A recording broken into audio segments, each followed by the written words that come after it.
Hey guys, Ben with KCT here, and it's kind of a video I didn't want to make, but I'm making it anyways. And it's going to be seen by some as a controversial take or a hot take or whatever, I don't care. So I'm just a nobody making YouTube videos, and my subscriber count it's just not, it's not up there, who cares? It's all game anyways, but I'm not anybody that anybody is probably listening for his voice, but I'm going to say it anyways because that's what I feel. It's my channel, so whatever.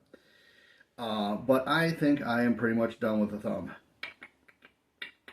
And what I mean by that is Grand Thumb. And now, this is not me personally attacking or shitting on Mike or his company or the people that he hangs out with. This is not me crapping on like his brand per se. It's just my kind of feelings about how the brand has sort of evolved and morphed. I think some of that was intentional. I think some of that's not intentional, and that's only he and his associates and the people that he deals with kind of know the inside track, and I certainly don't. So I'm not an insider over there at his camp or anything.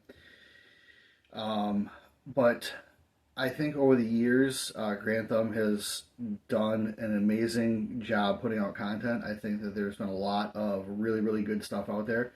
But I think that most of it happened when he was talking in front of a black background. Oh, by the way, I'm not doing heroin. Just got out of the hospital. Yeah, it's been a great ride. But no, I think that most of his great content came when it was just him kind of talking to a camera and on his black background, and I think that's when he was dropping probably the most useful knowledge for his core audience, which is essentially civilians. I'm sure there's lots of middle LE guys that watch his stuff as well, but I think a lot of it is the rifle owning American dad kind of guy.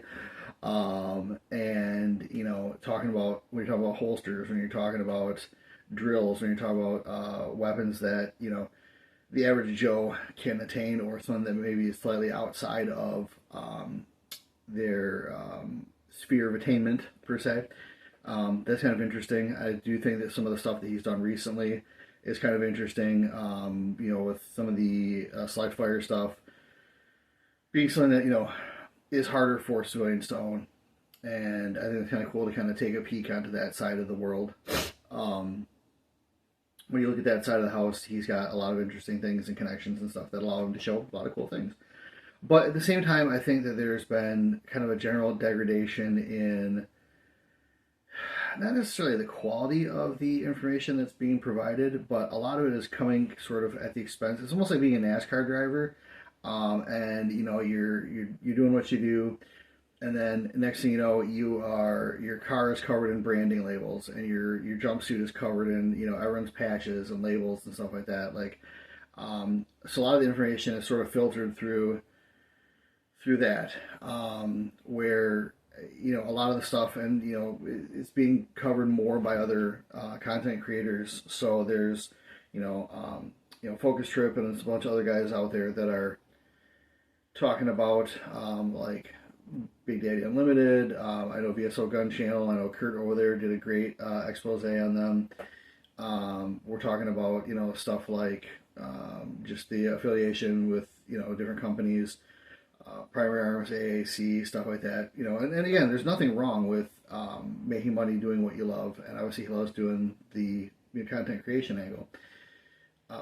But when you are you're given a lot of money by like SDI, let's say, and SDI is sort of getting drugged right now as far as really sort of paying for shills and stuff like that. And I'm also not calling Grand Thumb or his crew shills. I think that they were offered money in exchange for creating content, which happens. I've had the same thing here. And I've disclosed my relationships with different companies, even if it's reviewing a part where somebody just, sent out a part. Like, for example, R2 Solutions, the BUR, the backup retention magazine release. If I'm talking about this in the gun, we're going to talk about how that got sent out to the channel. It got sent out for free. Even if I just mention that, hey, it's in the gun. So it's very important to disclose those relationships, especially now with the way that YouTube is really cracking down on, pretty much everything for gun channels. So, where I'm at right now is I like his older content. Again, I like the black screen kind of where he's talking to the LARPers in their mom's basement. Anime body pillow rescuing, waifu hugging, all that stuff. And I think he had a good tongue-in-cheek presence on stuff like that. Now I think it's a lot more not salesman-y, because he's not selling like the NGSW stuff. He's going out there and talking about the different guns. He's not selling that. He's not selling, let's say, per se, the Jackal. In fact, he did give it a kind of a non-recommend at the very end there. But the amount of sort of front-loaded, hey, we're sponsored by, this video comes to you from whatever else, and you realize that, we're not talking about $500-$600 here to go make a video. We're talking about thousands and thousands of dollars. It really feels like the whole front end of that video, of every video, is sort of like, here's a word from our sponsors, which, hey, everybody has to do. But somewhere in there's maybe an intangible bit of feeling that's been lost. And again, I think one of the best videos he ever did was on a Safariland holster, and he's in front of his black screen, and he is salty as all hell. You can tell in his voice. I don't know what news he got prior to jumping in front of the camera, or just if he's having a bad day. But he's just sitting there, and he's like, just going off. That was, I kind of feel like, was Pete Grantham, and that he was real with his emotions. It wasn't this, hey guys, oh yeah, what are you doing today? Well, look at this. And everybody's a persona for the camera. Hell, I'm a persona for the camera right now. But it seemed like the content was a lot more authentic, and it was more his own personal experiences and, lived experiences that he had with different gear versus, hey, we have the guys from, Desert Tech out here this week, and they've been kind of in the news, so, but they came out here this week to let us shoot this gun, and now we're going to give it back to them or whatever, and we're done with it.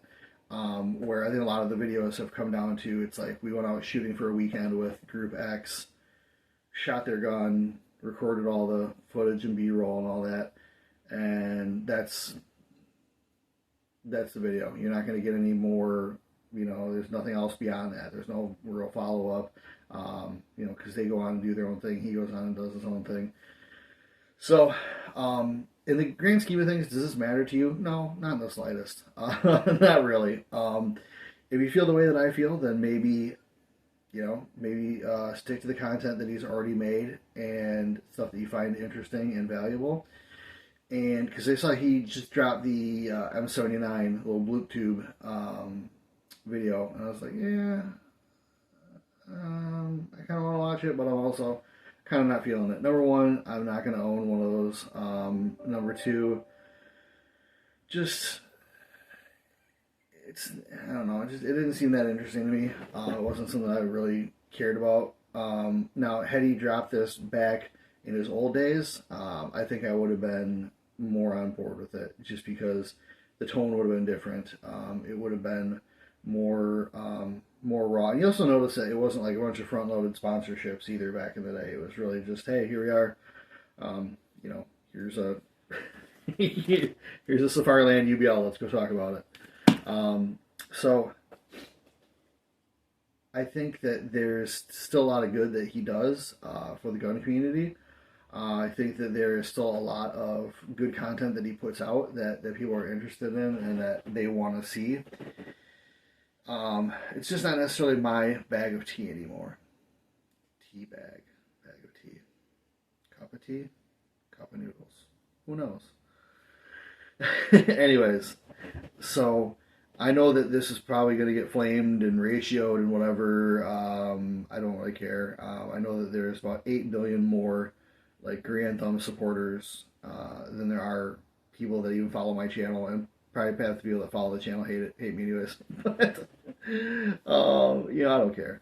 And again, this isn't me coming out here to slam him and be like, rah, screw this guy. Whoa, what a dick. It's me kind of saying like, hey, from a content creation standpoint, what do I see? And from a content consumer standpoint, what do I see? And kind of what do I feel? I know that that's kind of a dirty word these days because we want to go off more so facts than feelings. But also, one of the things that makes you click on that video is that you feel like watching it. You have a feeling that you're going to be entertained by it or something that's going to happen that's interesting to you. And a lot of the algorithm is, yes, it's data driven, it's based on all the numbers and stuff, but those numbers are driven by things that people click on or, are in the queue or whatever. But to keep watching it, you kind of have to feel whatever it is that you're watching. So if I'm not feeling it, I really don't see that there's a reason to kind of continue dragging along with it. Again, I think that over the years he's made some excellent content. I'm not here to, crap all over him, and I'm sure that if I was out there doing that, I'd have basement dwelling LARPers, that or old school coming to my door and whatever else. But I don't care. I'm sure we'll be friends at the end of the day. But, I do think that there's definitely a future for his content. I'd like to see a return towards his original kind of format there. I think that once, he started getting other personalities kind of in front of the camera, and just trying to say as goofy, kind of off the wall, provocative stuff as they could say, like, I think that's kind of one of the things that kind of drug it down. The first couple times were cool. So, wow, nobody over here cares. That's all right. All right, awesome. But after a while, it's kind of a shtick, and it's just like this is too much. And then everybody else goes on and does their own show. Like Mike has got his own channel and stuff. And again, this is not. I'm not knocking the hustle. These guys have done very, very well for themselves, and they're doing what they do very, very well. And I could only hope to be like them, and make that kind of money and have that kind of clout.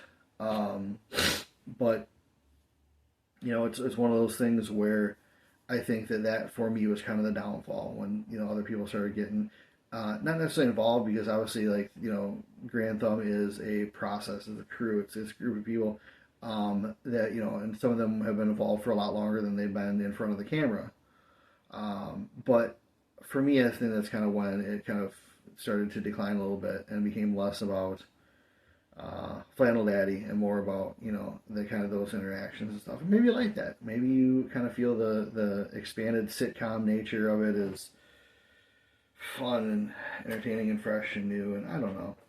But yeah, so I think that what my plan is kind of moving forward is consuming existing content that he has that I enjoy, because every once in a while I'll go like revisit like the Safariland holsters videos. Or he'll go back and he'll do something on like the old school like M4 that I'm interested in, things like that. There's some philosophy videos I think that are pretty interesting that he does too. But moving forward, I probably won't consume any of the new content unless there's something that's really, really relevant to my interests. Haven't unsubscribed, not sure if it will or not. Not that my subscription or lack thereof makes any difference in the grand scheme of things, but it's one of those things where it's kind of like, not necessarily vote with your wallet, because I'm not exchanging money with anybody, but just a thought. And again, none of this is done out of malice. None of this is done out of like, oh, I hate this guy, I can't believe he's out there getting it, and SDI is paying him, all thousands of dollars, and I'm not making that kind of money. It's not. If I made that kind of money, then I would have to deal with those type of temptations and those type of,